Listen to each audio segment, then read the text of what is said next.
everybody. Today I'm going to be doing a collab with a really lovely young man called Got That ASMR.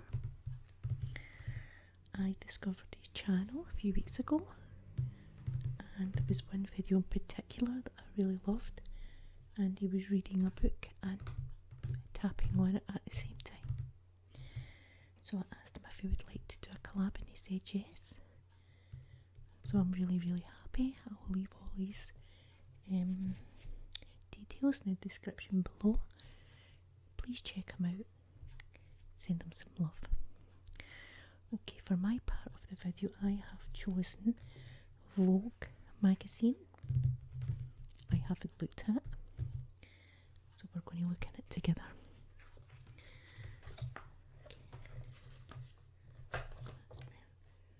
Ralph Lauren. We'll see what kind of fashion. Oh, well, not very ladylike, I must say. Probably looks a bit like me after half a bottle of vodka. But anyway, I'm not keen on the feathers, although I do love feathers, but I'm not keen on this look at all. I'm 45 though. Very pretty. Dior.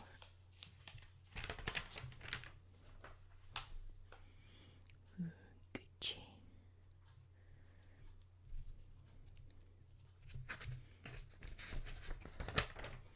Oh, I love these sunglasses. Look at they're like rose gold. Yes, loving that look. Loving that. Chanel. I love Chanel. What have they got here? Oh, Lancome. La Vie est Belle. Oh, Julia Roberts. Isn't she gorgeous? So pretty.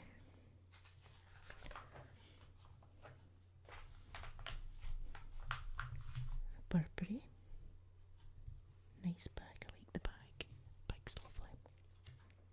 Definitely a bag lady.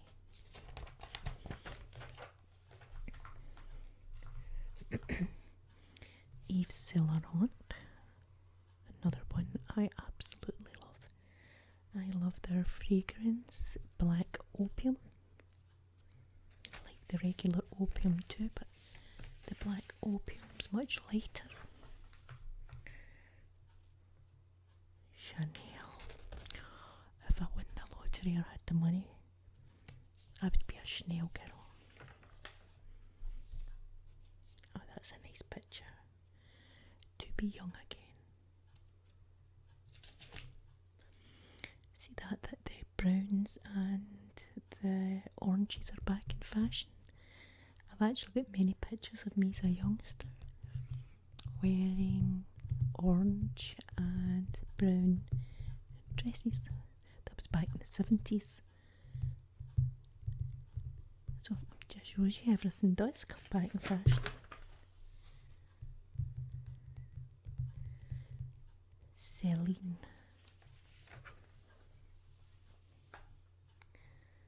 It's a cute picture.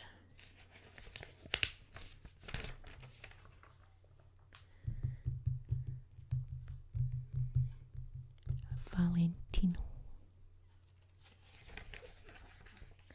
I've actually never really looked at anything Valentino. Not sure about this. Not sure about that. Ooh. I've actually just got this oil out my latest beauty bag. It's really good. Ooh, yes. Louis Vuitton. That's a dream bag right there, isn't it? Oh, I like the green. Oh, yes.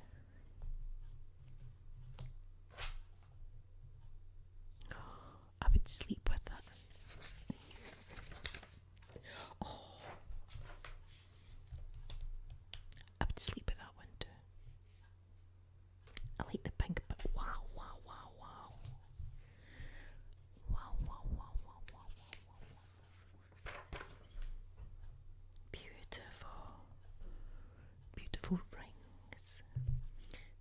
only ring I wear, and it was given to me by my mum, and I consider it a good luck ring, and I have the fear every time I take it off.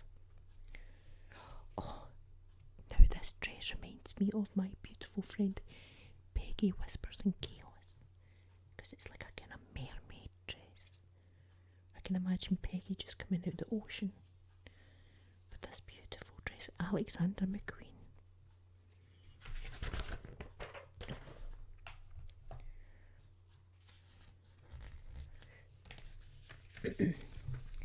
This reminds me of the scene out of Breaking Bad when they're in the junkyard.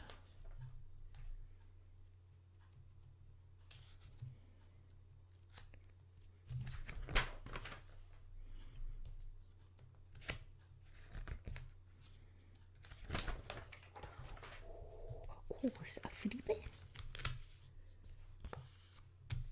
No, it's not a freebie, it's just a wheel that makes you see what colour. I think I would be 050. My daughter Sophie would be the 010. She's very light skinned, and my other daughter Amanda would be 011. So definitely the 70s look going on here. Definite 70s look. Giorgio Armani. Oh, Versace.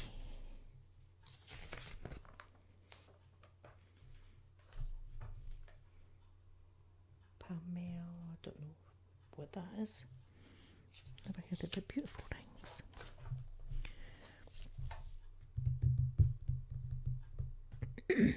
Chloe.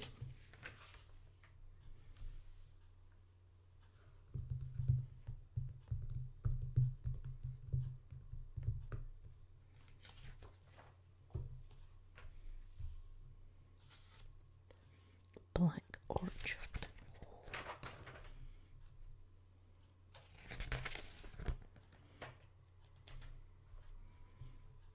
Lovely mushrooms.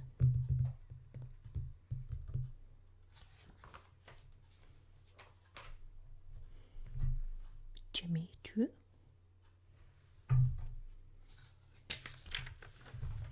I'm only going to do half this book, and then I'll do another video with the second half because I'm already at 8.5 minutes and we're doing 10 minutes each.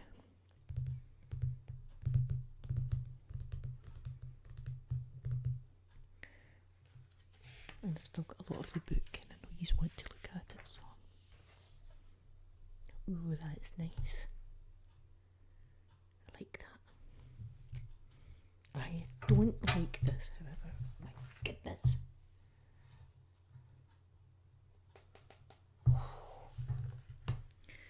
I do not like that.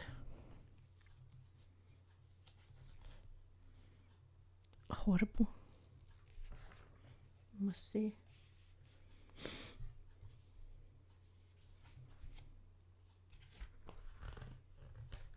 Oh, that's a really thick page.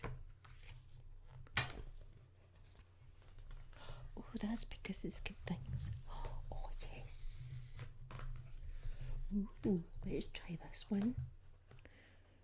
Marc Jacobs Decadence. Ooh. Oh, let's try this.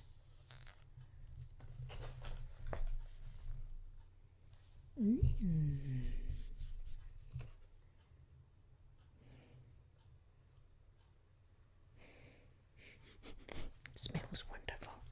I think that one's just the same.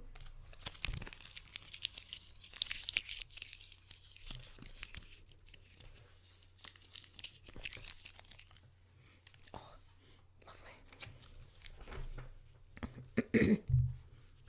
So, I'm going to stop my part of the video now because that's 10 minutes and we're doing 10 minutes each. So the rest of the book I will do in another video and put it on my channel after this one goes up, and you can see the rest of the book. So everyone, please check out my lovely friend. I will link his channel below. Send them some love and hugs and tell him Blueberry sent you. I love you all. You are my little berries. Bye. Hello everybody, my name is Nathan, and I'm currently wearing a blanket because I feel like it, I guess. Yeah. So I'm gonna be reading a book called The Fire Sermon, and I hope you enjoy it. Let's get started, shall we?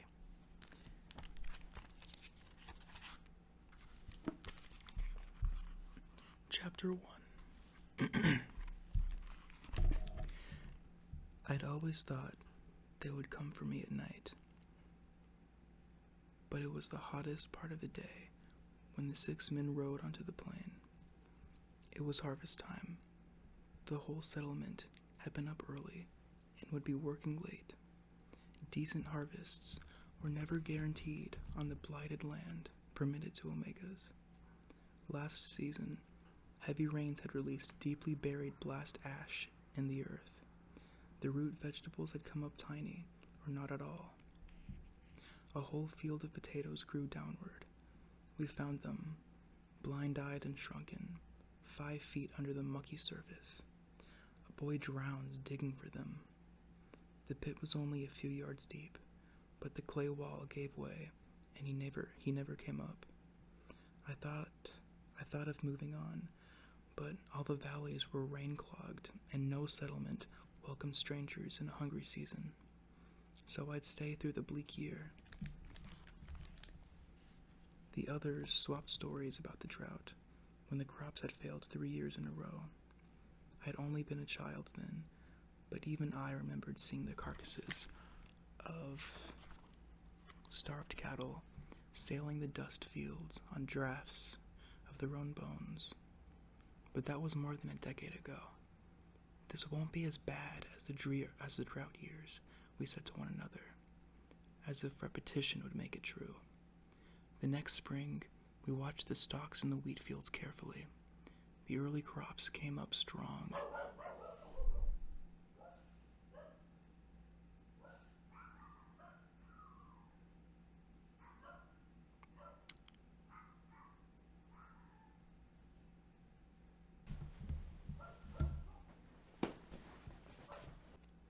Okay, now I'm just like extremely annoyed, so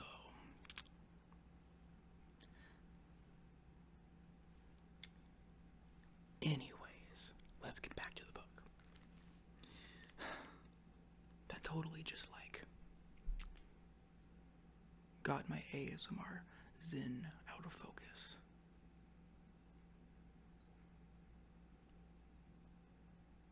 From my own small plot, I harvested a fat sack of garlic, which I carried to market in my arms like a baby.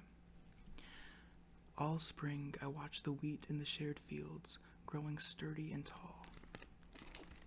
The lavender behind my cottage was giddy with bees, and inside, my shelves were loaded with food. It was mid-harvest when they came. I felt it first, had been feeling it, if I were honest with myself, for months. But now I sensed it clearly, a sudden alertness that I could never explain to anybody who wasn't a seer. It was a feeling of something shifting, like a cloud.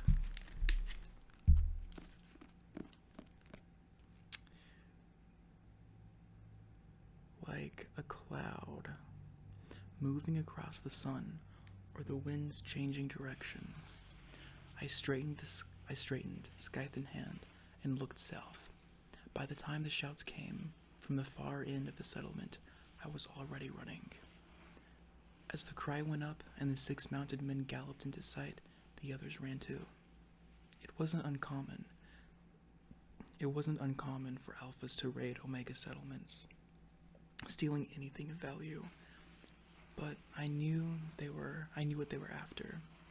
I knew too that there was little point in running, that I was 6 months too late to heed my mother's warning. even as I ducked under the fence and sprinted toward the boulder strewn edge of the settlement. What? Even as I ducked under the fence and sprinted towards the boulder-strewn edge of the settlement, I knew they would get me. They barely slowed to grab me. One simply scooped me up as I ran, snatching the earth from under my feet. He knocked the scythe from my hand with a blow to my wrist and threw me face down across the front of the saddle. When I kicked out, it only seemed to spur the horse to greater speed. The jarring as I bounced on my ribs and guts was more painful than the blow had been. A strong hand was on my back, and I could feel the man's body over mine as he leaned forward, pressing the horse onward. I opened my eyes, but shut them again swiftly when I was greeted by the upside-down view of the hoof-whipped ground bolting by, just when we seemed to be slowing and I dared to open my eyes. I felt the insistent tip of a blade at my back. "We're under orders not to kill you," he said. "Not even to knock you out," your twin said. "But anything short of that, we won't hesitate. If you give us any trouble, I will slice off a finger, and you'd better believe I wouldn't even stop writing to do it. Understood, Cassandra?" I tried to say yes, but I managed a breathless grunt instead. We rode on. From the endless jolting and the hanging upside down, I was sick twice, the second time on his leather boot. I noted with some satisfaction. Cursing, he stopped his mount and hauled me upright, looping a rope around my body so that my arms were bound at my sides. Sitting in front of him, the pressure in my head was eased as the blood flowed back down to my body. The rope cut into my arms, but at least it held me steady, grasped firmly by the man at my side. We traveled that way for the rest of the day. At nightfall, when the dark was slipping over the horizon like a noose, we stopped briefly and dismounted to eat. Another of the men offered me bread, but I could manage only a few sips from the water flask, the water warm and musty. Then I was again hoisted up, in front of a different man now, his black beard prickling the back of my neck. He pulled a sack over my head, but in the darkness it made little difference.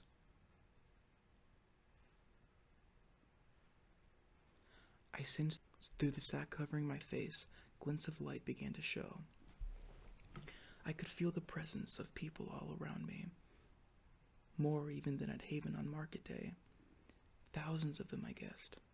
The road steepened as we rode on. Slowly now, the hooves' noise became cobbly. Then we halted, and I was passed, almost tossed, down to another man, who dragged me, stumbling for several minutes, pausing often while doors were unlocked. Each time we moved on, I heard the doors being locked behind us. Each scrape of a bolt sliding back was like another blow. Finally, I was pushed down onto a soft surface. I heard a rasp of metal behind me, a knife sliding from a sheath.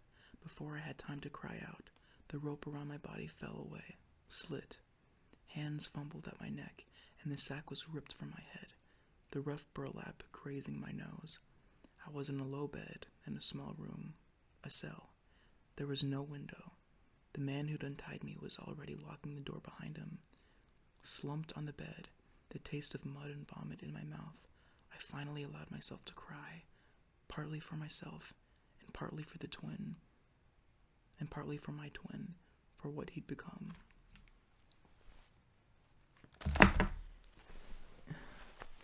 So that was chapter 1. Shout out to Scottish ASMR Blueberry. I love her voice. Like, it's like Christmas Day whenever I hear it, if that makes sense. I don't think that makes sense, but I don't know, it's just really nice to hear her talk and read and whisper. It's very relaxing.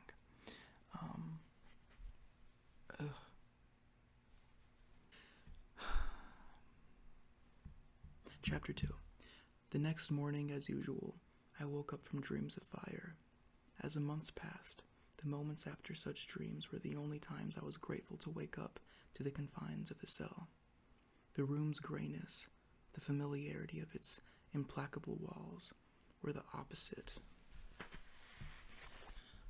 of the vast and savage excess of the blast I dreamed of nightly. There were no written tales of pictures of the blast. What was the point of writing? Oh, I just remembered I need to make this like a 10-minute video. Sorry. Yeah, I think I'm at 14 minutes. See you guys later.